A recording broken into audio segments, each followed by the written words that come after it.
Dan Streech here in Taiwan right now, Tainan, Taiwan, at the Shing yard.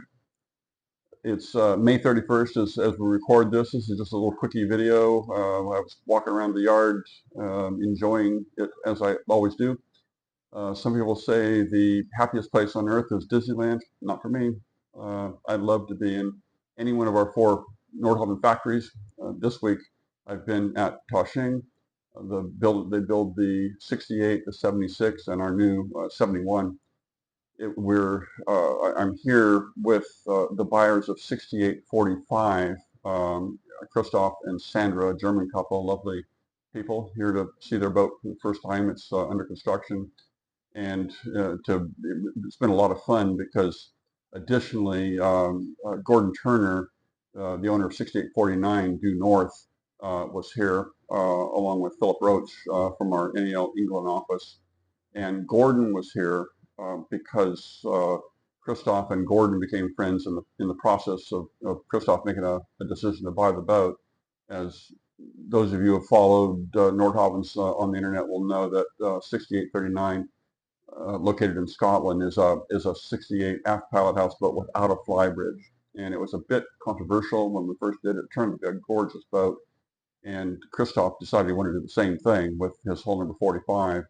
So I introduced the 2 of them. They became fast friends, and Gordon has helped with some of the decisions that are being made on the boat. And additionally, when Gordon's boat was built, it was right during COVID, so he wasn't able to visit the factory and enjoy the experience of the creativity and all the sights and sounds and smells of the factory. So he's sort of vicariously living that experience through Christoph and Sandra. Been a big help and a lot of fun. So as usual, when I walk around the factory, I see things that just after all these years and decades, it still amazes me how good these boats are and how many hidden things that go into the construction of the boat. Just the structure, the no expense is spared, and what really has prompted me to make this video here is that I saw the joining process when 3 days ago when I first arrived here. They were joining the upper deck to the deck house of 6845, and I saw how that was being done. Hadn't actually never seen it before, and it's an amazingly strong joint with 2 flat surfaces, one laid on the other in a bed of 5200, and then big stainless steel lag bolts that are driven in with an impact wrench. And it was just brutal, tank-like when I saw it. And I said, you know what, I want to show that to people. And so I'm sitting up in the office right now, but we're going to Mingwei, who's behind the camera here, is going to follow me out to the factory. We'll take a look at that and a couple other things that I saw on this trip that a lot of it I've already known, but just reminded again of just how deep the quality goes on these Nordhavns. So this is the introduction. It'll just be a short, pretty homemade video. We're using an iPhone here, but Ming will follow me out, and we'll go aboard that boat. So see you in a bit. The blue hulled boat there is 6845, the boat that I was just mentioning. Real pretty blue. So let's go take a look at it. Yeah, so here's something right here. Just it doesn't get praised enough, and this is the set of rub rail pieces for the boat for 6845, and it's just a massive chunk of stainless steel. I mean, I'm having trouble holding it here. It's not just a product that we use. These are custom. I mean, they're designed originally for the boat, and they're custom cut out of steel plate.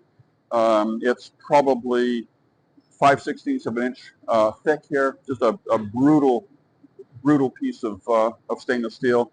And these will be, you've all seen the rub rails on Nordhavn, but this will be wrapped all the way around the upper rub rail and the lower rub rail. And they're beautifully, this area right here is custom shaped to blend in. This is thinner. This is the lower rub rail here. This one has been curve bent. It'll go around the bow of the boat. So that is hundreds of pounds of stainless steel right there that are part of the rub rail of the boat.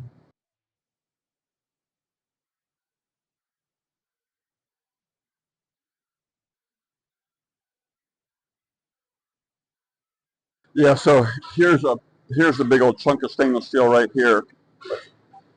I can't lift it. Oh, I can't even begin to lift it. It might weigh 300 pounds. But this is the Y strut for this is a recent addition to the 68 where we've extended the shaft out, and this strut this mounts down on the rudder shoe, and then those two pads go up and mount on the hull, and it triangulates the rudder shoe to the hull and gets the propeller back further out into clean water. So that's quite a chunk of metal there.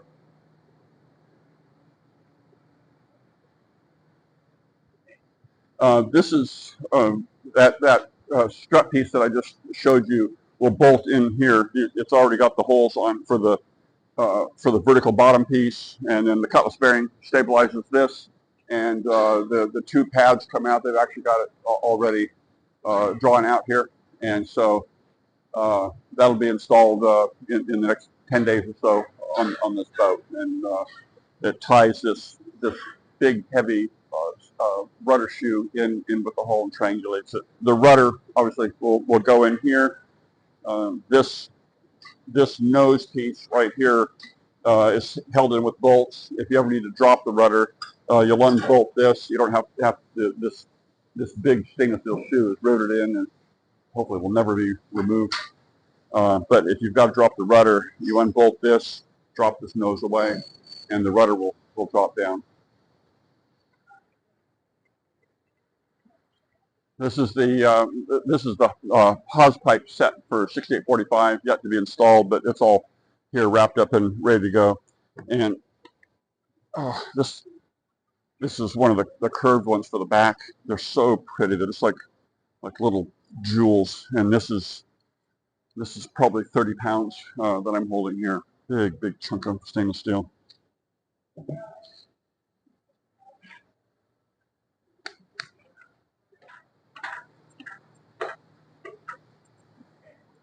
Yeah, so this is the cutout or the orifice where one of those chocks will bolt in, and between this deck piece and the hull, that cavity is filled with a hardwood block that's probably about this size here. So when they put that hose piece in there and cinch down on the bolts, they're cinching down on that block, and it transfers the load.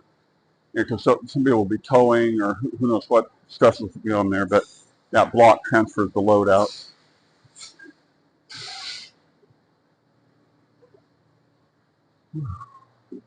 Well, I'm 3 days too late to make this video.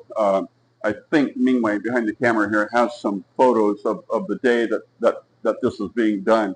They've gone ahead now, and each one of these little lumps is one of the bolts, and that's just the vestige of the flange of the deck house and the upper deck laid down on it. So when they cinch these bolts down, they're big. I don't think we have any laying around here. There's a big old 1/2-inch flag screw, and they literally use an impact wrench, which I know because I've used one at home. It's probably 250 foot-pounds of effort to drive these bolts in. It just sucks that joint together. The 50-100 squirts out, and I didn't know to this moment they do this. They then subsequently have now glassed it over. So this is the reason I wanted to do this video is that I've been coming here for 45 years and pretty much know these boats inside and out, but I literally had never seen, because this all gets covered up, and that's the personality of these boats, that there's hidden things everywhere you look in this boat, there are things that are done that are expensive, laborious, difficult, and aren't really bragged about because they get covered up. And this is what triggered me to really make this video today. And in the last 5 minutes, it's just gotten better because I didn't realize that they glassed over it until this moment. So that is a joint that will last 100 years, and through a lot of rough seas and difficulties, it's here to stay.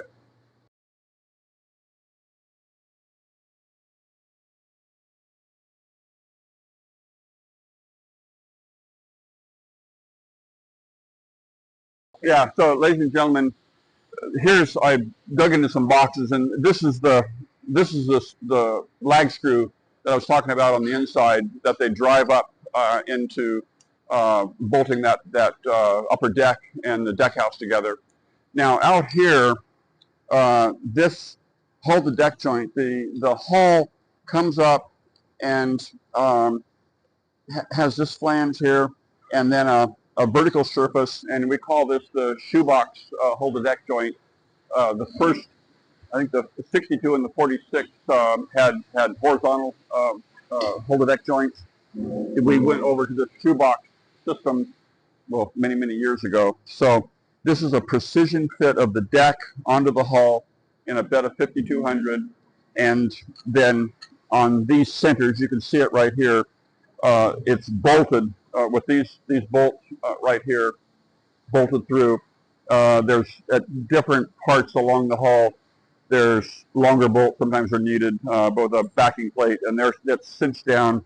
The 5200 squirts out, and that obviously is pretty industrial looking right there. So that's what your rub rail goes over that to cover that, and then there are more fasteners that go in from the rub rail to cover this whole deck joint.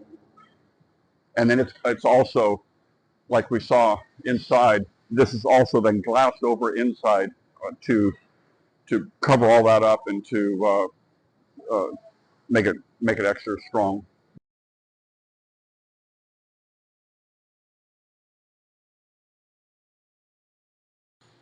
And just while we're in here, this is the open salon. There's still obviously a lot of work to be done in here, but everywhere you go on this boat, in the salon, in the hall, there are stringers, foam stringers of various sizes. You can see them in the overhead here. You can see them vertically at the front. You can see them vertically along the side here. And so that, in addition to the heavy laminate and coring, that adds stiffness that results in the strength that these Nordhavn have. That's about it from here, ladies and gentlemen. I'll leave it at that. It was just a quickie video. I cannot stress enough how wonderful it is to be in these factories. If you love boats, you love boat factories, and the feeling came back, and all the Nordhavn owners, Gordon Turner and Christoph and Sandra, who are buying this boat, have enjoyed their time here. Tomorrow they're going to pick their granite, and then that's pretty much it for this trip on decisions for building. So that's it, ladies and gentlemen. Thank you for watching. This is not probably one of the finest videos, but it's just what was on my mind as I walked through this boat. Thank you.